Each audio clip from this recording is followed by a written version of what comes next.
그때 저 사람이 어떻게 자기 살을 우리에게 먹으라고 줄 수 있단 말인가 하며 유다인들 사이에 말다툼이 벌어졌다. 예수님께서 그들에게 이러셨다. 내가 진실로 진실로 너희에게 말한다.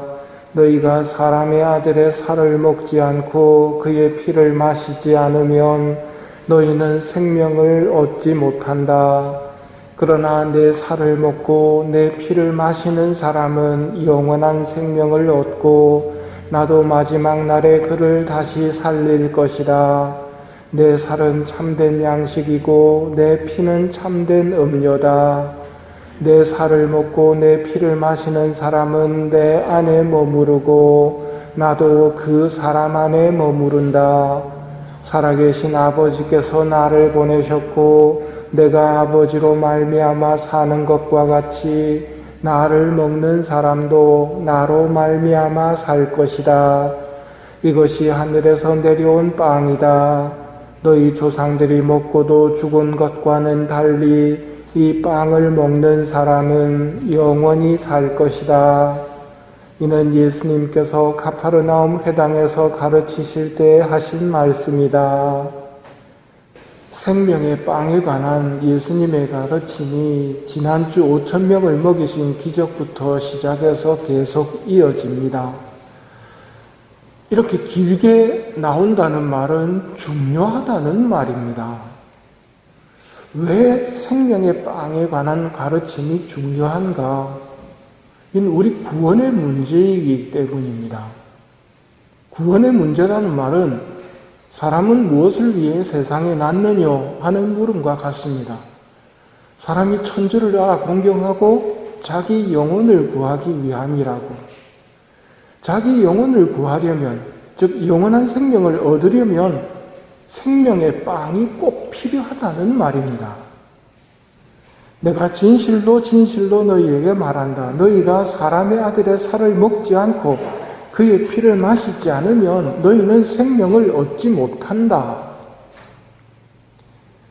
생명을 얻으려면 몇 가지 조건들이 있습니다. 그 조건들을 채워야 하는데 그 중에 하나가 바로 생명의 빵입니다. 내 살을 먹지 않고 내 피를 마시지 않으면 너희는 생명을 얻지 못한다.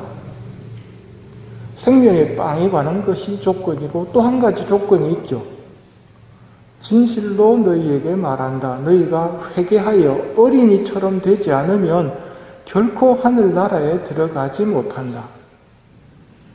부모의 가르침을 쏙쏙 받아들이는 게 어린이입니다. 예수님의 가르침을 그렇게 받아들이지 않으면 하늘나라 들어가기가 어렵다는 말입니다. 또 한 가지는 그렇게 받아들였다면 자연스레 이루어지는 일이지만 진실로 진실로 너희에게 말한다.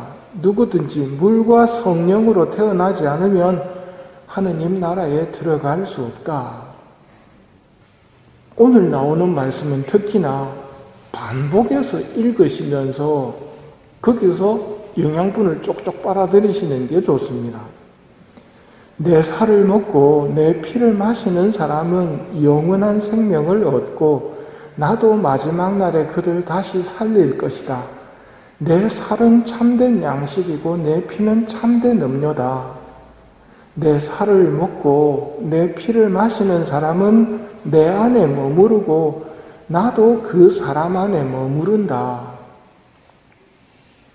내 살을 먹고 내 피를 마시는 사람은 내 안에 머무르고 나도 그 사람 안에 머무른다.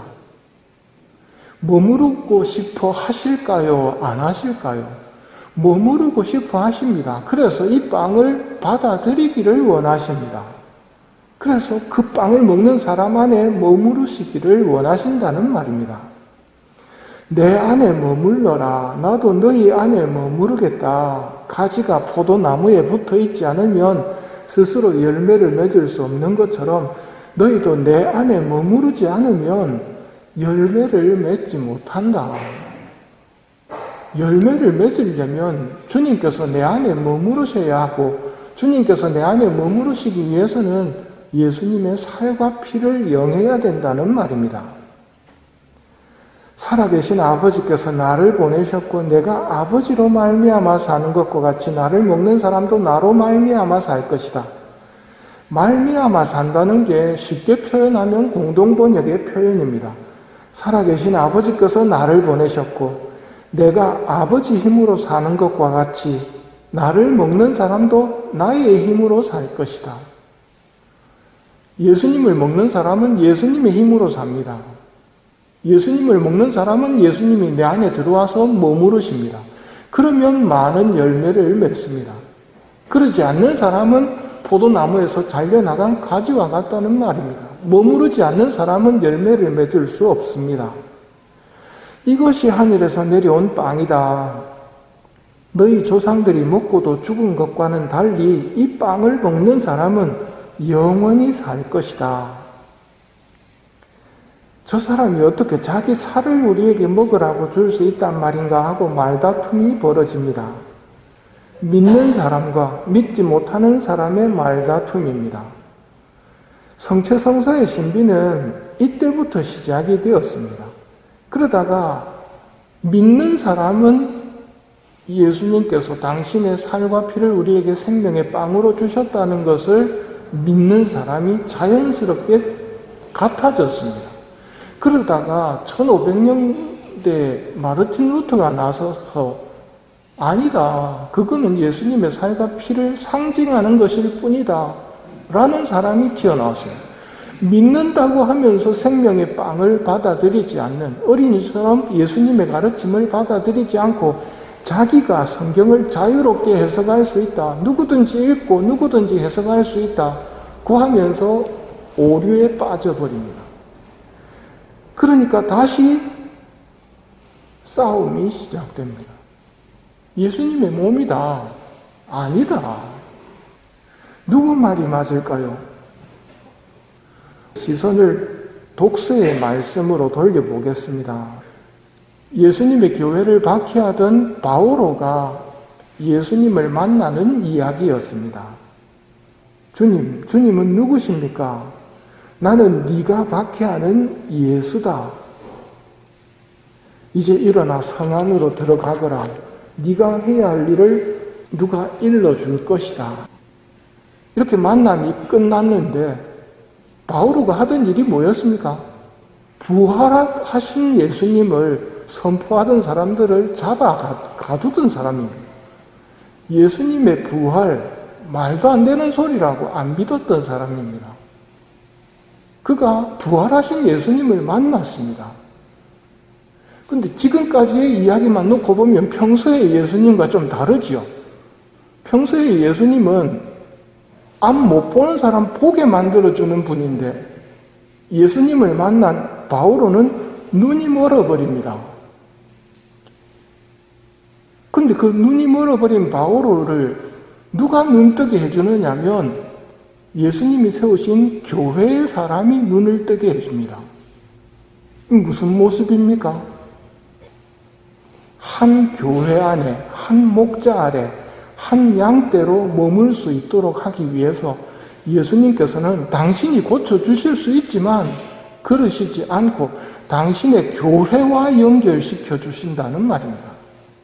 교회 안으로 들어가도록 해주는 것이지요. 그래서 하나니아스가 그를 찾아가 기도하고 안수하며 사울 형제, 당신이 다시 보고 성령으로 충만해지도록 주님께서 보내셨다고 이야기합니다. 그러자 다시 보게 됩니다.